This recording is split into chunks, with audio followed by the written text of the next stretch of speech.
Darling పెట్టిన tweet ఇప్పుడు చాలా బాగా వైరల్ అవుతుంది. అదేంటి అంటే మన లైఫ్లోకి ఎవరో రాబోతున్నారు అని పెట్టినటువంటి ట్వీట్ అది పర్సనలా లేదంటే సినిమానా అనేది అర్థం కాలేదు. దీంతోపాటు ఇంకొక ట్వీట్ ఏంటంటే కల్కి నుంచి వచ్చింది బుజ్జి అని చెప్పేసి అని ఒకటి కనిపించింది. అయితే ఆ బుజ్జి ఎవరు, నిజంగా సినిమాకు సంబంధించిందా, అయితే సినిమాకు సంబంధించినటువంటి బుజ్జి ఎవరు అనేది మాత్రం ఇంకా పూర్తిగా ఎవరికి అర్థం కావట్లేదు. దీని మీద మనతో పాటు చర్చిస్తానికి సీనియర్ జర్నలిస్ట్ హేమసుందర్ గారు ఉన్నారు. వారిని అడిగి తెలుసుకుందాం. సార్ నమస్తే. నమస్తే అండి. సార్, డార్లింగ్ ప్రభాస్ ఏది పెట్టినా అది వైరల్ అవుతుంటుంది, ప్రతిదీ బాహుబలి రేంజ్లో వెళ్ళిపోతుంటుంది. సో ఇలాంటి పరిస్థితుల్లో బుజ్జి అన్నటువంటి ఒక నేమ్ అయితే వచ్చింది. అసలు బుజ్జి ఎవరు, నిజంగా లైఫ్లోకి రాబోతుంది అంటే దాన్ని ఏ విధంగా తీసుకోవాలంటారు? అంటే మన జీవితంలో ఒకరు ప్రవేశిస్తున్నారని చెప్పి ఆయన ట్వీట్ చేశారు కాబట్టి జనాలందరూ శోధించారు. ఎవరు వస్తున్నారు ఏంటి అనే మీద తెలిస్తే బయటికి లీకులు అయితే వచ్చినాయి. అది ఈ బుజ్జి అనేది అంటే అఫీషియల్గా వాళ్ళు ఏం బుజ్జి అని వస్తున్నట్టుగా మనకేం చెప్పలే ఎక్కడ. కాకపోతే ఆ బుజ్జి అనే పేరుతో ఒక కారు ఉంది. ఆ కారు పేరు బుజ్జి. ఈ టైం ట్రావెల్ కథాంశం కాబట్టి ఆ కారులో ప్రయాణం చేస్తేనే అది ఏ కాలానికి కావాలో ఆ కాలానికి ఆ కారు తీసుకెళ్తుంది అని సారాంశం. అది మనకేంటంటే ఆదిత్య 369లో టైం మిషన్ లాగా చూపించారు. దీంట్లో టైం మిషన్ కాకుండా ఒక కారుని, టైం ట్రావెల్ చేసే కారుని తయారు చేశారనేది మనకు అర్థమవుతుంది. దాంట్లో ఒక బ్రెయిన్ ఉంటుంది. ఆ బ్రెయిన్ నుంచి ఆపరేట్ చేసుకుంటూ వెనక్కి ముందుకి వెళ్ళొచ్చు అనేది అని చెప్తున్నారు. ఇది కూడా అఫీషియల్ కాదు, ఇది కూడా అనఫిషియల్. బుజ్జికి సంబంధించిన సమాచారం కానీ కలికిలో ఒక పాట కూడా రిలీజ్ చేయబోతున్నారట. ఈ రెండు సమాచారాలు మనకి 22వ తారీఖుని రామోజీ ఫిల్మ్ సిటీలో ఒక భారీ కార్యక్రమం ద్వారా వాళ్ళు రివీల్ చేయబోతున్నారు. వాళ్ళు చేసిన తర్వాత మాత్రమే ఈ బుజ్జి అనేది కారు పేరా లేకపోతే ఏంటి అనేది కూడా మనకు తెలుస్తుంది అఫీషియల్గా.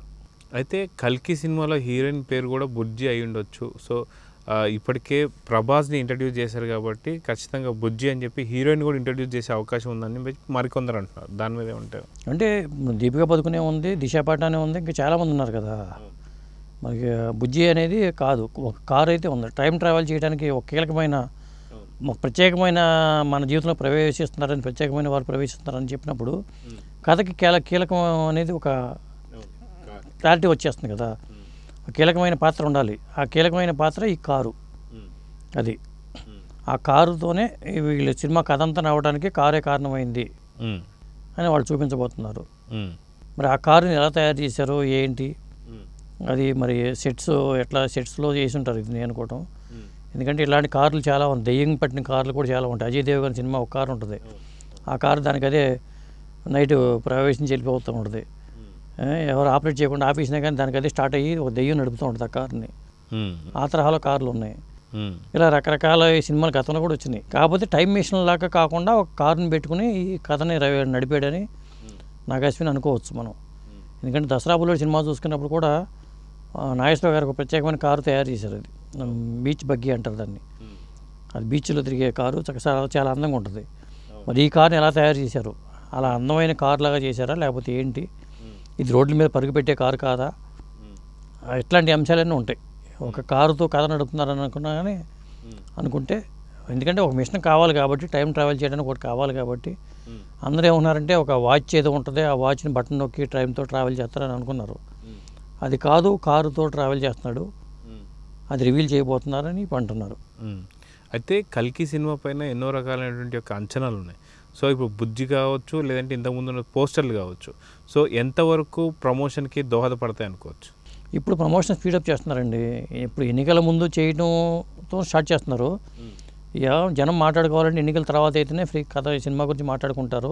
అవును, ఇంకా స్పీడప్ చేద్దాం. ముందు స్టార్టింగ్ ఒక 22వ తారీఖుని ఒక సాంగ్ రిలీజ్ చేయటము, అలాగే ఈ కారుకి సంబంధించిన ఈ పాత్రకి సంబంధించిన రివీల్ చేయటం మంచిది. ఎందుకంటే జనాలు ఒకటి ఊహించుకుని ఈ సినిమాలో ఒకటి ఉంటే నిరుత్సాహపడతారు. కాబట్టి రాజమౌళి గారు లాగానే ఈ కథకు సంబంధించి కొంత రివీల్ చేస్తే క్లారిటీ వచ్చేస్తుంది జనాలకు కూడా. ఇక దీని మీద వేరే డిస్కషన్స్కి ఆస్కారం ఉండదు. సినిమా ప్రిపేర్ అయిపోతారు ప్రేక్షకుడు కూడా ముందుగానే. అయితే సినిమాకి సంబంధించి కల్కి సినిమాకి సంబంధించి పార్ట్ 1 అంటున్నారు. పార్ట్ 2 కూడా ఇప్పుడే షూట్ జరగబోతుంది అనుకోవచ్చా, లేదా సలార్ లాగా పార్ట్ 1 అయిపోయిన తర్వాత పార్ట్ 2 షూట్ మళ్ళీ స్టార్ట్ అవుతుంది అనుకోవచ్చా? నేను అనుకోవడం ఏంటంటే ఇన్ని 1, 2లు ఉంటాయా నాకు డౌట్ వస్తుంది. అంటే మళ్ళీ ఎప్పుడైనా చేసుకుంటే బాగుంటుంది. కథ ఎండ్ అయిపోవాలి. కల్కి సినిమా కథ ఈ పాటతో అక్కడ ఎండ్ అయిపోవడం అనేది బాగుంటుంది. ఇది హిట్ అయిన తర్వాత మళ్ళీ ఇదే పెట్టుకుని ఈ పాత్రలు కంటిన్యూ చేసుకుంటూ ఉంటే బాగుంటుంది. అది మళ్ళీ వెంటనే మళ్ళీ దానికోసం ఎదురు చూసి ఇప్పటికే 3 ఏళ్ళు 4 ఏళ్ళు పడుతుంది ఒక్కొక్క సినిమాకి. అవును. ఈ 3-4 ఏళ్ళు పట్టే సినిమాల కోసం సీక్వెల్ అవసరమా అని కూడా అనిపిస్తుంది. అంటే కథ ఎక్కడెక్కడ ఎండ్ అయిపోతూ ఉంటే సరిపోతుంది. మనకు హనుమాన్ సినిమా అక్కడ కథ ఎండ్ అయిపోయింది అక్కడికి ఆ పాత్రతో.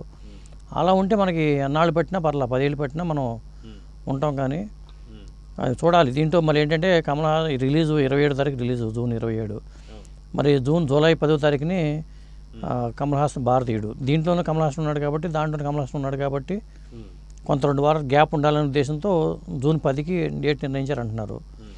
ఏదేమైనా సినిమాకి సంబంధించిన వైజయంతి వాళ్ళు దీనికి సంబంధించిన అప్డేట్ అఫీషియల్గా ఇస్తే తప్ప మనం ఏది క్లారిటీగా చెప్పలేము. అయితే సాధారణంగా కల్కి ఏదైతే ఉందో మే 9th రిలీజ్ అవ్వాల్సిన సినిమా అది కాస్త పోస్ట్ పోయి జూన్ 27కి పోస్ట్ పోయింది. అంటే మీరు లాస్ట్ టైం వీడియోలో కూడా అన్నట్టు 2+7 9 అంటే వీళ్ళు పక్కాగా ఒక సెంటిమెంట్తో వెళ్తున్నారని చెప్పి అనుకోవచ్చు. ఖచ్చితంగా సెంటిమెంటే అనుకోవాలి. ఎందుకంటే వాళ్ళు 9ని ఉండేట్టుగా ప్లాన్ చేసుకుని చేస్తున్నారు. వాళ్ళు న్యూమరాలజీ సినిమా వాళ్ళకి నమ్మకాలు ఎక్కువ కాబట్టి కొద్దిగా ఆ బేస్ మీదే. ఎందుకంటే గతంలో కూడా వైజయంతి మూవీస్ అధినేత అశ్విని గారు ఒక ఇంటర్వ్యూ చెప్తూ నాకు ఈ టైం ఒక బ్యాడ్ అని ఒక జ్యోతిషి చెప్పాడు కాబట్టి నేను ఇప్పుడు సినిమాలు చేయట్లేదు, పలానప్పుడు నుంచి చేసుకుంటే బాగుంటుందని చెప్పారు అని చెప్పి అన్నాడు ఆయన. ఆ తర్వాత అనుకున్న టైం కన్నా ఆ జ్యోతిషి చెప్పినట్టుగానే ఆ టైంలో మళ్ళీ సినిమాలు చేసుకుంటూ వెళ్ళారు. సక్సెస్లు కూడా వచ్చినాయి. కాబట్టి వాళ్ళు ఈ బలంగా నమ్ముతున్నారు. వాళ్ళు సెంటిమెంట్ అనేది ఖచ్చితంగా ఉంది, ఖచ్చితంగా లేదని మాత్రం మనం చెప్పలేము. అయితే రానున్నాయన్నీ కూడా చాలా పెద్ద మూవీస్ అని చెప్పుకోవచ్చు. ఏదైతే కల్కి జూన్ 27 కావచ్చు, లేదంటే మళ్ళీ భారతీయుడు కావచ్చు, దాని తర్వాత వచ్చేసి పుష్ప కావచ్చు, ఇలాంటి అన్ని సినిమాలు. సో తెలుగు ఇండస్ట్రీకి ఒక మంచి కళ రాబోతుంది అనుకోవచ్చా? రావాలి కూడా అండి, లేకపోతే ఇండస్ట్రీ సంక్షోభంలోకి వెళ్ళిపోద్ది. పెద్ద సినిమాలు ఫ్లాప్ అయితే చాలా నష్టం. పెద్ద సినిమాలు ఇప్పుడు కలికి లాంటి సినిమా ఎప్పటి నుంచో చూస్తున్న సినిమా, అలాగే రేపొద్దున దేవరాయ సినిమా కానీ, భారతీయుడి సినిమా కానీ, గేమ్ చేంజర్ కానీ, పుష్ప 2 కానీ, ఈ రాబోతున్న సినిమాలన్నీ పెద్ద సినిమాలు. ఇవన్నీ హిట్లు అయితే మళ్ళీ ఇండస్ట్రీలో ఆటోమేటిక్ ఇండస్ట్రీ కోలుకుంటుంది. అది రొటేట్ అవ్వాలి, మనీ రొటేట్ అవ్వాలండి. అది ఓకే, చూద్దాం సార్. ఖచ్చితంగా జూన్ 27వ తారీఖు అంటున్నటువంటి ఒక కల్కి ఒక మంచి సెన్సేషనల్ హిట్ కావాలని చెప్పేసి అయితే కోరుకుంది. ఎందుకంటే ప్రభాస్ కెరీర్లో కూడా కొంత డౌన్ఫాల్ అయితే జరిగింది. సలార్తో కొద్ది భర్తీ చేసినా సరే కల్కి పూర్తి స్థాయిలో భర్తీ చేయాలని అయితే కోరుకుందాం. నమస్తే.